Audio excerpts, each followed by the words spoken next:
Welcome back to the Real Lawyer Podcast. I'm Joy Sophia Shu, and you're listening to part 3 of my conversation with Ryne Miller. In the previous 2 parts, we had talked about how Ryne became a leading regulatory lawyer in commodities, futures, and derivatives. And in this episode, Ryne shares some of the fun stuff he does to stay balanced.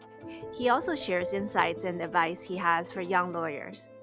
I hope you enjoy.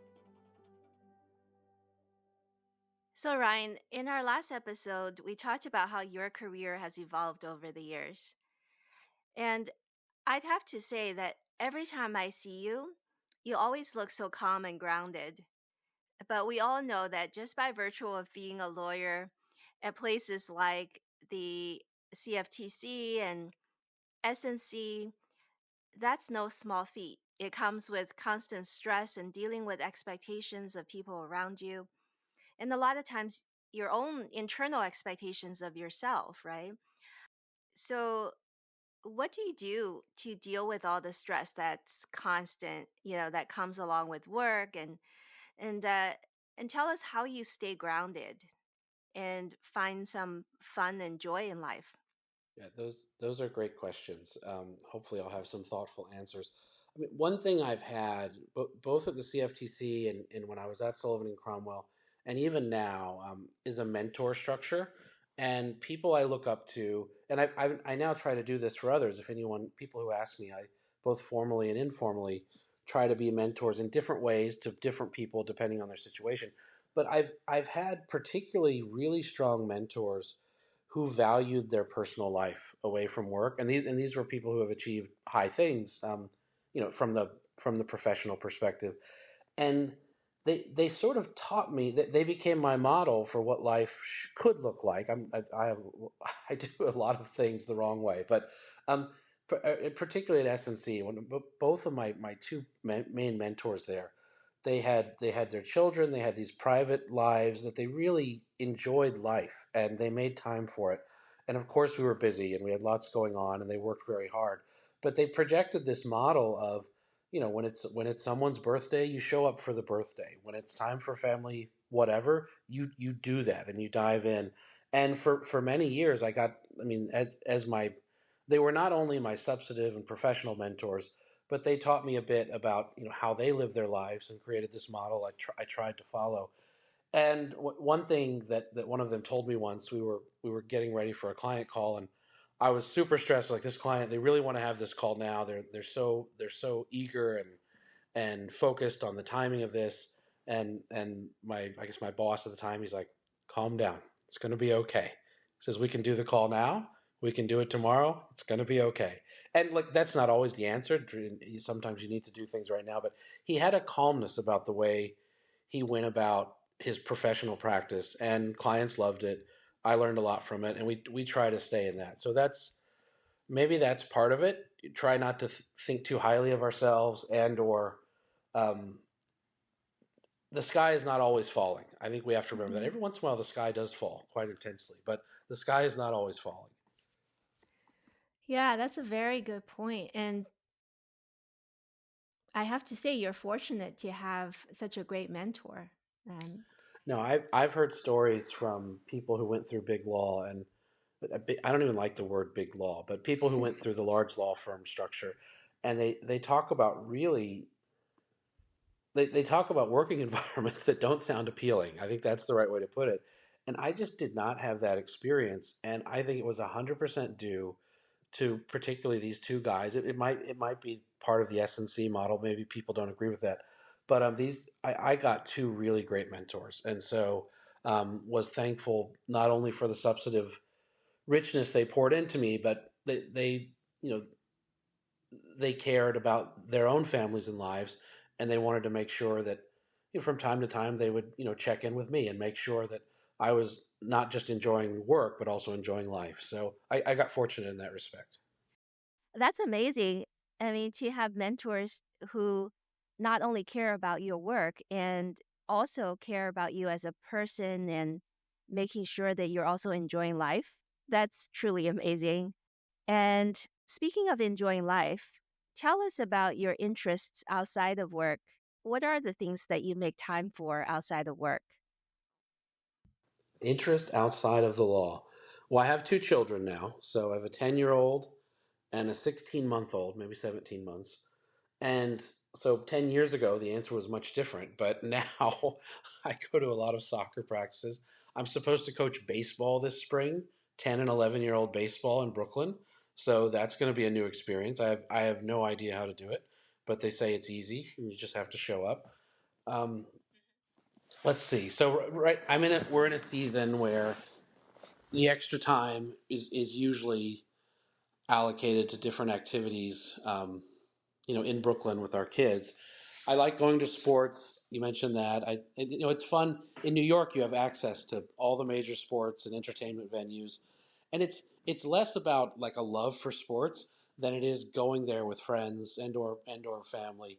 And so I enjoy going out to events with people. That's always fun to do when you can make time for it. And America's great at the spectacle, the big entertainment spectacle. So it's nice to go be part of that environment. Sometimes, yeah, I enjoy that. And the theater. Who doesn't like the theater? New York City, we have Broadway and other things. So between kids in Brooklyn, going to different entertainment events, that's pretty much what we do. Well, it sounds like you really do a good job of making the most of what New York City has to offer and prioritizing family. That's awesome. And speaking of love of sports, you and I share a love for the NFL. And I think you made it to the Super Bowl earlier this year, didn't you? Well, well, I was in Las Vegas for Super Bowl weekend. I had convinced my dad and brother. So this was in February. I convinced my dad and brother that we should go.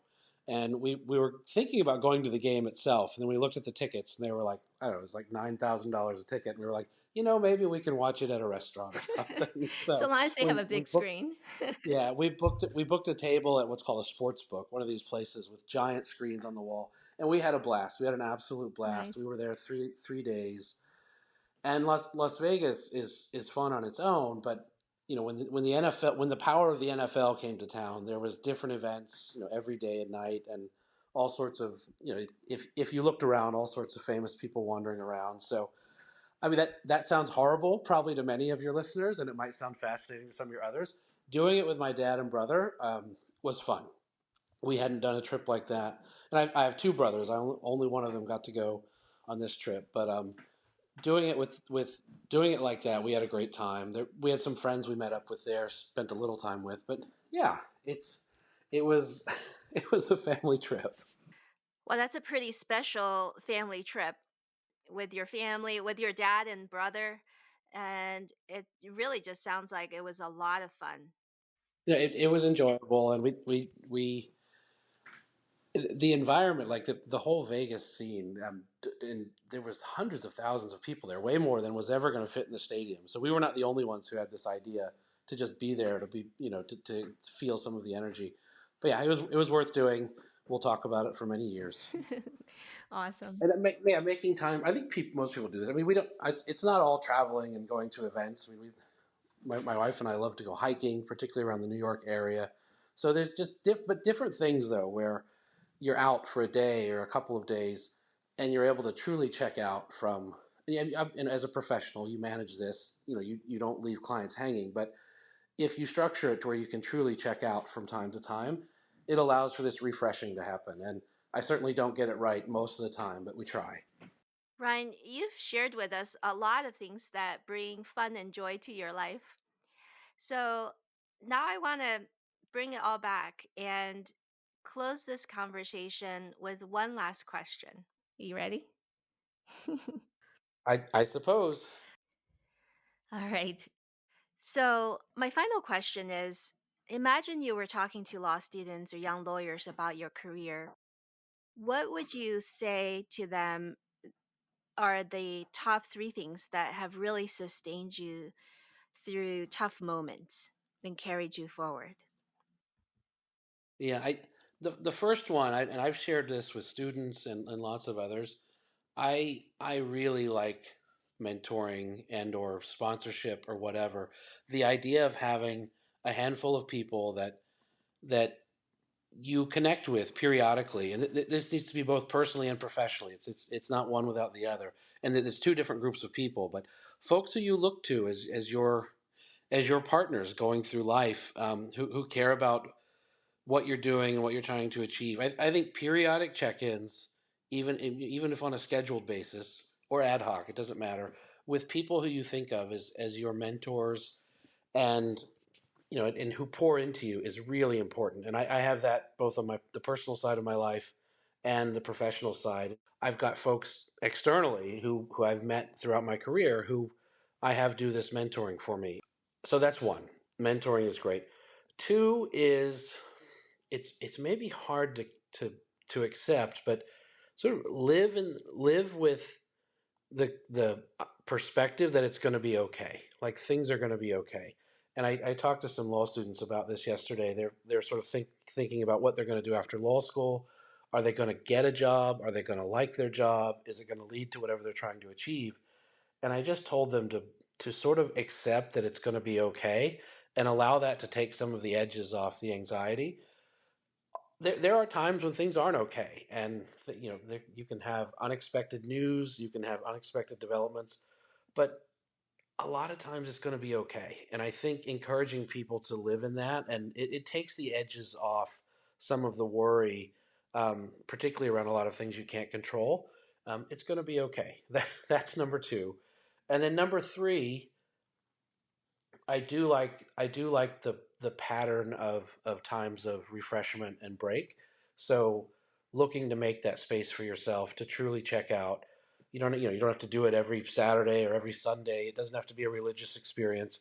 But I think throughout the human experience, we find that these moments of refreshing are really valuable to keeping you both productive in the other time periods, but content and pursuing whatever you're trying to pursue. So those are my three things. Get yourself mentors, remember that it's going to be okay, and then take time to refresh. All right, beautifully said, Ryan. I thank you very much for your time and your wise, wise thoughts. Something. Thank you so much, Joyce. Thanks for having me. Thank you. Talk to you soon. Thanks.